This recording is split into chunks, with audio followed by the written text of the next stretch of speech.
i medici sono più di 300 quelli che mancano. La mancanza di medici nelle strutture ospedaliere del Veneto si fa dunque sentire in maniera pesante e le correzioni attualmente in corso col piano sociosanitario regionale in discussione a Palazzo Ferrofini difficilmente potranno risolvere il problema. Con le ristrutturazioni che abbiamo fatto ultimamente diciamo che il numero di medici può anche essere lievemente contenuto, ma non è sempre così. I numeri, ricorda l'assessore veneto alla sanità Luca Coletto, non sono stabiliti dalla Regione ma dal Ministero sulla base di criteri a dir poco obsoleti. Manca però una norma che vada a definire reparto per reparto, letto per letto, quello che è il numero di medici, di infermieri e di OSS.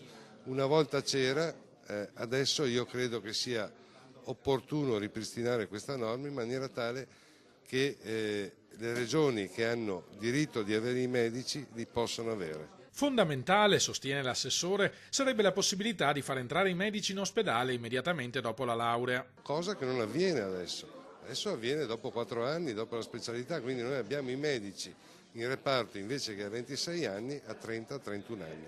È leggermente diverso. La speranza è che la sospirata autonomia del Veneto diventi finalmente una realtà. Perché noi, ai sensi del titolo quinto, abbiamo in mano la gestione della sanità. Quindi dovremmo essere anche titolari di definire il numero dei medici, cosa che ad oggi non avviene.